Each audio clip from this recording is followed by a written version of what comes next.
ఏదైనా కరోనాలో అందరు జనం చనిపోయినరా? కోట్ల మంది జనం చనిపోయారు. వాళ్ళు ఎక్కువనే ముస్లింలు ఉన్నారని చెప్పుకోవడానికి, లేదా బీసీలు ఉన్నారని చెప్పుకోవడానికి, బీసీలు తక్కువ అందుకైనారని చెప్పుకోవడానికి ఏమైనా ఉంది అట్లా? ఒక మైనార్టీ ఉదాహరణ చాలు.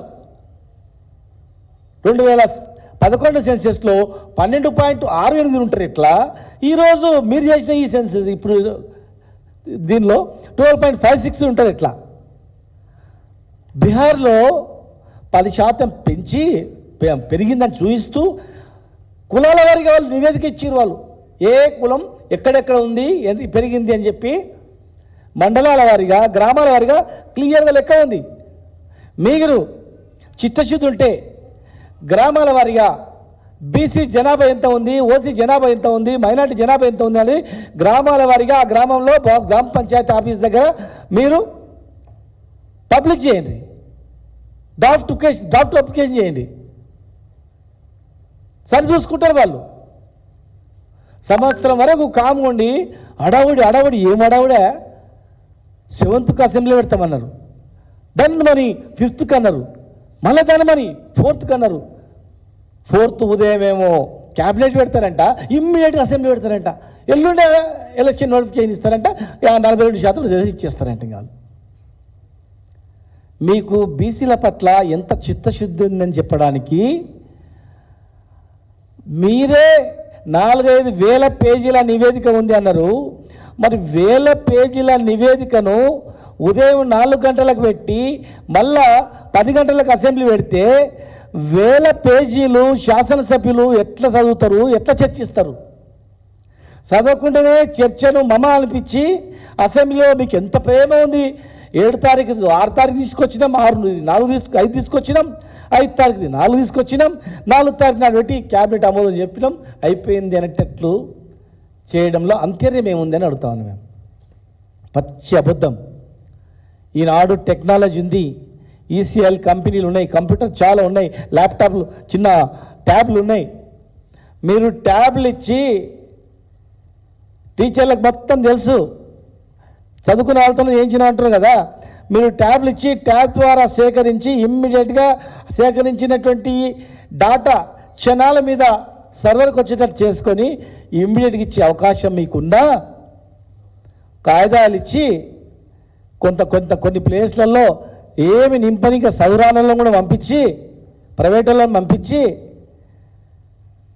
ఆయాలను పంపించి మీరు అడావుడి చేసి తప్పుల తడక అక్కడ ఎవరు సర్వే చేయకపోయినా చేసినట్లు మీరు అడావుడి చేసి ఇలా మరొకసారి బీసీలను మోసం చేయడానికి, ఎలక్షన్లో గెలవడానికి ఇది ఒక కుట్ర. మీరు జరగబోయేది మేము చెప్తాం. మీరు ఏం చేస్తారంటే అసెంబ్లీ తీర్మానం చేస్తారు, ఇగో సెంట్రల్ గవర్నమెంట్ పంపించినాము, ఇగో సుప్రీంకోర్టులో ఇట్లా అడ్డంకులు ఉన్నాయి, చేయనీకి రాదు, సుప్రీంకోర్టులో 50% మించొద్దని చెప్పింది కనుక మేము చేసినాం, ఇక కేంద్రం మీద దొబ్బేస్తాం అని అనుకుండొచ్చు.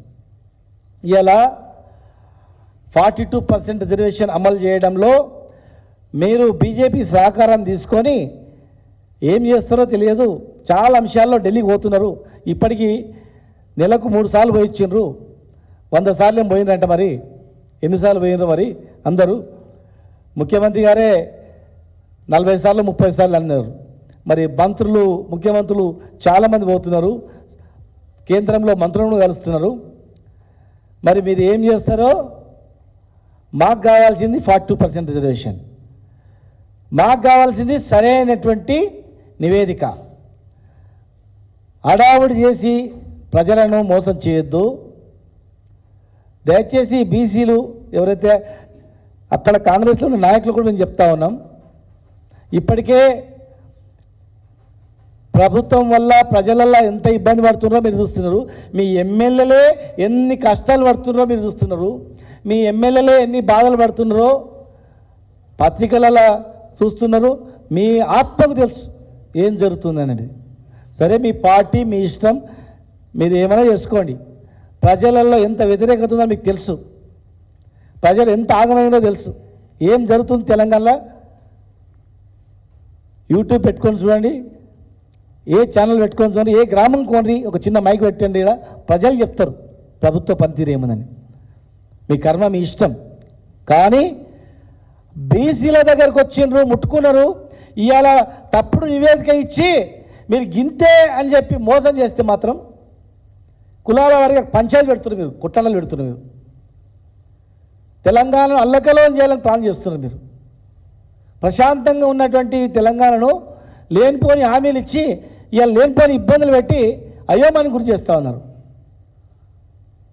సర్వే తప్పు, 100% తప్పది. మళ్ళా రీసర్వే చేయాలి. 4 రోజులు పోయినా పర్లేదు. ట్యాబ్లు ఇచ్చేయండి, బాధ్యత ఇవ్వండి. గ్రామంలో అయిపోగానే ఆ గ్రామంలో టోటల్గా ఈ గ్రామంలో ఇన్ని ఇండ్లు ఉన్నాయి, ఇంత జనాభా ఉందని చెప్పి ఆ గ్రామంలో పబ్లికేట్ చేయండి. పంచాయత్ సెక్రటరీకి బాధ్యత ఇవ్వండి, కలెక్టర్లకు బాధ్యత ఇవ్వండి. లేదంటే మీకు చేత కాదంటే బీసీ హాస్టల్లో, గురుకులాల్లో, డిగ్రీ బీసీ ఎస్సీ హాస్టల్లో ఉన్నటువంటి గురుకులాల్లో ఉన్నటువంటి వాళ్ళని స్టూడెంట్స్ని మేము అప్పీల్ చేస్తాం. అరే బిడ్డ, వారం రోజులు 10 రోజులు మన గురించి కష్టపడదాం, ట్యాబ్లు ఇస్తారు, మీరు సర్వే చేయండి అని మేము సర్వే చేసి మీకు నివేదిక ఇస్తాం, మాకు ట్యాబ్లు సప్లై చేయండి. అంతేగాని లేనిపోనివి ఇవన్నీ పెట్టి పంచాయతీ పెట్టి చేస్తే మాత్రం బాగుండదు. ఇది ప్రపంచంలో ఎక్కడే కానీ అసమానతలు వచ్చినప్పుడే ఉద్యమాలు పుట్టుకొస్తాయి. అందరినీ సమానంగా చూస్తే ఎక్కడ కూడా కొట్లాటలు ఉండవు.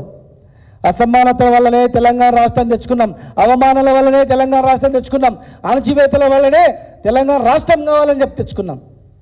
రేపు మీరు చేసే చేష్టాల వల్ల మరొక బీసీ ఉద్యమం వస్తుంది భారతదేశంలో. అది తెలంగాణలోనే స్టార్ట్ అవుతుంది. అనవసరమైన కొట్లాటలు పెట్టించిన వాళ్ళు మీరు అవుతారు. దయచేసి ఎవరి వాటా ఎంతనో వాళ్ళకి ఇవ్వండి.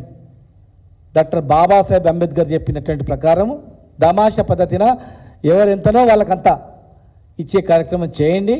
విద్య, వైద్యం, ఉద్యోగాలలో, అదేవిధంగా చట్టసభలలో దామాషా ప్రకారం రిజర్వేషన్ ఇచ్చేటట్లు చేయాలని చెప్పి, రీసర్వే చేయాలని చెప్పి మేము డిమాండ్ చేస్తూ ఉన్నాం.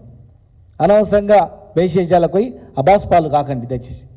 ఇప్పటికీ అనేక అంశాల్లో రాత్రే ఇస్తాం, పొద్దుగాలు ఇస్తాం, అర్ధరాత్రే టకాటకాని ఇస్తామని ఎన్నో రకాలుగా మాట్లాడి 100 రోజుల్లో హామీ నెరవేర్తాం, వారం రోజులలో హామీ నెరవేర్తాం, మొదటి సంతకమే ఇచ్చేస్తామని చెప్పి దళితులకు 10 లక్షల రూపాయలు, 12 లక్షల రూపాయలు అకౌంట్లో దళిత బంధు వేస్తామని చెప్పి, 3 లక్షల రూపాయలు గొర్రెలకు వేస్తామని చెప్పి, ముద్రాజులను బీసీ ఏ గ్రూప్లో వేస్తామని చెప్పి, మా బోయలను బీసీ ఏ గ్రూప్లో వేస్తామని చెప్పి, ఎస్సీలుగా వేస్తామని చెప్పి అడ్డగోలుగా హామీలు ఇచ్చి హామీలు ఒక్కటి నెరవేర్చకుండా మళ్ళీ ఇప్పుడు ఈరోజు అత్యధిక సంఖ్య గల 60% పైగా 60-62% జనాభా గలటువంటి బీసీలను తక్కువ చేసి చూపిస్తూ ఇవాళ రిజర్వేషన్ నుంచి లోకల్ బాడీలో రిజర్వేషన్ లేకుండానే ఎలక్షన్లో పోయి కొత్త పన్నాగం బండి ఇవాళ ఏదో ఏమైనా మేము ఇవ్వలేకపోయినామని చెప్పి మళ్ళీ ఎలక్షన్లు పోవడానికి ప్రయత్నం చేస్తున్నారు.